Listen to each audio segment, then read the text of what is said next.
Yeah, hey, this shit easy, nigga.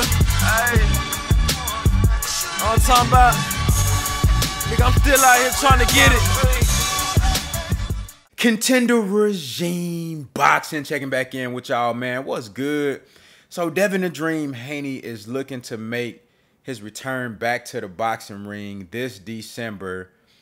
There hasn't been an official date or venue or anything like that, but there's talks going on behind the scenes with Eddie Hearn, DAZN, to do a fight in December versus Liam Paro. Liam Paro coming off of his unbeaten fighter, southpaw, very skilled fighter, coming off of a huge win versus Subriel Matias, who was looked at as this unbeatable boogeyman, this indestructible force, this, you know, oh my God, I'm gonna get you. Nobody can stand in there with Subriel Matias because he's just this unbeatable force.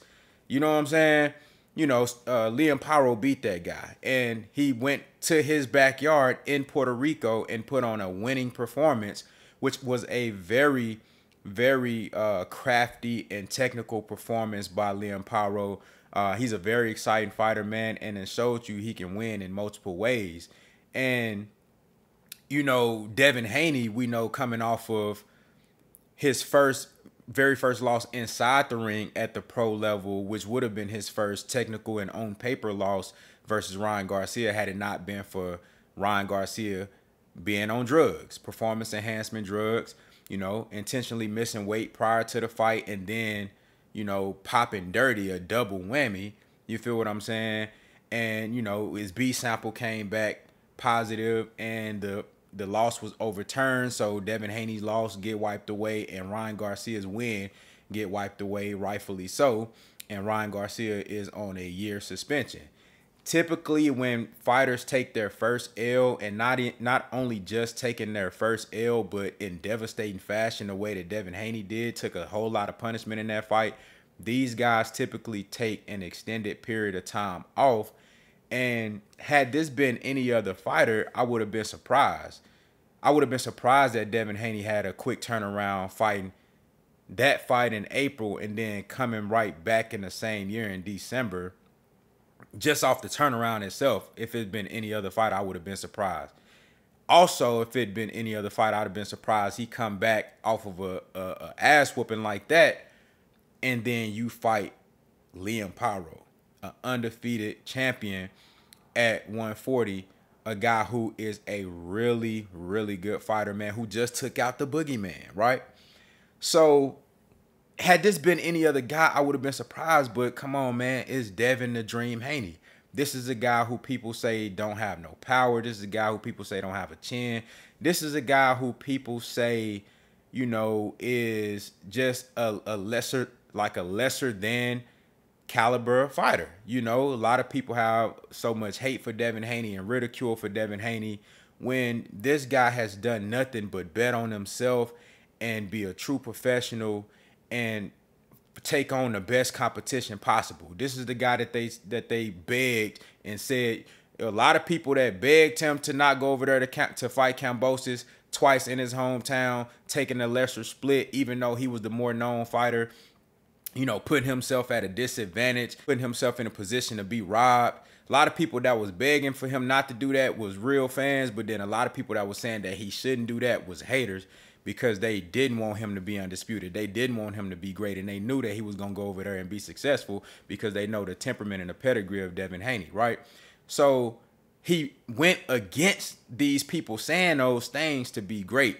This is the same guy, you know, defended his undisputed title versus Lomachenko when he was almost a shell of himself, draining himself to get down at 135, but he stayed in the division long enough to get that Lomachenko fight. This is a guy who, you know, when Ryan Garcia came in overweight, he could have easily said, you know, the guy on the undercard, Arnold Barbosa, undefeated guy who's fighting at 140, who made his contractual weight, he good. He could have easily said, you know what, this fight off, we're going to bring up Arnold Barbosa for the main event, and Ryan Garcia, I'm not fighting him. He missed weight. You feel what I'm saying? But no, Devin Haney, who drained himself to make the 140-pound weight, still went on ahead with the fight because he wanted to give the fans a fight, and he wanted to fight the guy that was on the marquee. He wanted to fight the guy that these people done bought, you know, plane tickets and hotel fees, you know, to come see this fight. Devin Haney versus Ryan Garcia. Devin Haney, being a true champion that he is, he takes on these challenges. This is the guy that sent the offer to Shakur Stevenson. This is a guy that's been calling out Tank Davis for years. This is the guy that was calling out Ryan Garcia multiple times before the drug cheat shit, and Ryan Garcia openly ducked Devin Haney. This is the guy who went and fought Lomachenko before a lot of y'all favorite fighter ever fought Lomachenko. You dig what I'm saying? Like, this is the guy that has, you know, shown himself to be a daredevil and a true champion who willing to put himself up against all odds to fight the best. You feel what I'm saying? So had this been any other fighter, I would have been like, bruh, that shit crazy as hell. But it's not that crazy because it's Devin Haney. This is the type of shit that he do. You know, so, and this is a very dangerous fight for Devin Haney. Number one, you know, there was a lot of holes in this game aside from the drug cheats. You know, shit that Ryan Garcia had going on. There was a lot of holes in this game in that fight. Everybody talks about the bow and arrow jab. You know, when he throws his jab, he drops his right hand. He you know, leaves his right hand, you know, away from his face, not holding the phone, and it allows you to get hit with the left hook. Now, in this fight, Liam Paro is a southpaw. Their left hand is gonna be prevalent, but the left hook is not in the same position as it would be fighting an orthodox fighter. So that's just one thing. And Devin Haney has had success versus southpaws like Regis Prograis and Lomachenko. However, I still think that those issues need to be addressed. Number one is him dropping that right hand. That needs to be addressed. So it's going to be interesting to see, was he able to make those adjustments, you know, in camp, you know, in the off season, you know, in the gym. Has Team Haney dedicated, you know, time and game planning and studying to make those adjustments, right? Also, the mental lapses. You feel me? Devin Haney is a very intelligent and cerebral fighter. That's how he wins most of his fight, because he's not a super devastating power puncher. And he, you know, he got hand speed, but he ain't, you know, Gary Russell Jr. with the hand speed where it's just going to overwhelm you. You dig what I'm saying? This dude wins most of his fights off his intellect, his footwork, his boxing ability. You feel me? His ring generalship. This guy is a craftsman in the ring. So for a guy like that, you would think that he can make these adjustments. You would think that type of fighter wouldn't have the mental lapse that he had versus Ryan Garcia after getting hit with that left hook in the first round. Now, if Ryan wasn't on them drugs, who's to say that left hook had the same effect, right? We know one punch can change a fight. But aside from that, Devin Haney still went on a string of winning 4 or 5 rounds in a row and then ultimately got dropped in the 7th round. But the reason that he got dropped in that 7th round, because after winning those rounds in a row, he started to get careless. He started to get overzealous and trying to walk Ryan Garcia down when he could have just made Ryan Garcia come to him and box off the back foot and been smart. You know, being mindful and situationally aware that, hey, I just got hit with this shot in the first round. Let me not forget that same left hook is still there. Let me box and stay on my bicycle and use my jab and win the rest of these rounds so I can get the fuck up out of here with a dub. You feel what I'm saying? But he wasn't situationally aware. A mental lapse.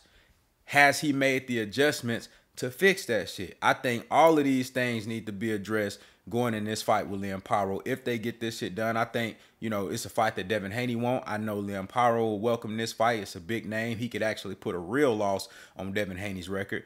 You know, and for Eddie Hearn, I know Eddie Hearn want to do that fight. It's big money on the table for both Liam Paro and Devin Haney in that fight, right? So this is a fight that's realistic, and I think it's actually going to happen. And if it's going to happen, man, Devin Haney has some things that he got to address and really, you know, sharpen up before you go into a fight like this, because the last thing you want to do is take back-to-back losses. The last thing you want to do is take back-to-back ass whoopings, because Liam Paro is capable of putting on an ass whooping. That man can fight. You dig what I'm saying? So it's going to be very interesting to see the adjustments that Devin Haney and his team makes, whether it is from a coaching perspective, whether it's from a game planning perspective, or you know, technically, you know, skillfully. And also, it's going to be interesting to see how Liam Paro approaches the fight with Devin Haney. Does he go in and just try to press Devin Haney up out of there? Does he choose to box, you know, mid to long range with Devin Haney and try to catch him in between exchanges? It's going to be interesting to see. Y'all let me know what y'all think down in the comments, man. How y'all feel about this matchup? Do you think it's actually going to happen? And who you got winning just at first glance, man? Y'all let me know what y'all think, man. Contender Regime Boxing. I'll holler at y'all boys, man.